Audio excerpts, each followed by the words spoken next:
রান্না করব আর ব্লান্ডার হবে না সেটা কি হয়? আজকে একটা নিরামিষ পনিরের রেসিপি করেছিলাম, সেটা করতে গিয়েই আমি একটুখানি ঘেঁটে দিয়েছি। প্রথমে একটা মশলা ড্রাই রোস্ট করে তৈরি করেছি, তারপর পনিরটা কাটতে গিয়েছিলাম। পনিরটা বেশ সুন্দর করেই কাটছিলাম, তারপর যেহেতু পনিরটা একটু নরম ছিল, বেশ বেশ সফট ছিল পনিরটা, কাটতে গিয়ে সব এলোমেলো করে দিলাম, কোনোটা বড় কোনোটা ছোট, সব কিছু কেমন যেন অগোছালো হয়ে গেল। কিন্তু এই রেসিপিটাই আমার আপনাদের সামনে আনার কথা ছিল, তাই আমার আর কিচ্ছু করার ছিল না, এই পনিরের রেসিপিটাই দিলাম। তো আপনারাও একটু কষ্ট করে দেখে নিন, ক্ষমা ঘেন্নার চোখেই দেখবেন একটুখানি। তো যাই হোক, এইভাবে পনিরটাকে ভেজে নিয়েছি সাদা তেলে, আর এদিকে কাজু, চারমগজ আর টক দই সবটাই মিক্সিতে ব্লেন্ড করে নিলাম।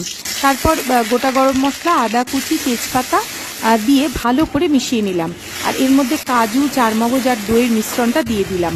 যেহেতু একদমই নিরামিষ পদ, তাই অন্য কিছু দিইনি, দিয়ে দিলাম স্বাদ অনুসারে লবণ আর চিনি। তারপর ভেজে রাখা পনিরগুলো দিলাম, দেখতেই পাচ্ছেন পনিরগুলো আমার কি দশা হয়েছে। তো যাই হোক, ফ্রাইং প্যানে আবার একটু বাটার দিয়ে, এটা কিন্তু লাল ক্যাপসিকাম নয়, টমেটোটা এইভাবে কেটেছি, টমেটো, কাঁচা লঙ্কা আর ক্যাপসিকাম সমস্তটা বাটারে ভেজে দিয়ে দিলাম। আর সব শেষে প্রথমে যে মশলাটা করেছিলাম, ধনে, জিরে, গোলমরিচ, শুকনো লঙ্কা আর মৌরি দিয়ে, সেটা এর ওপর ছড়িয়ে দিলাম।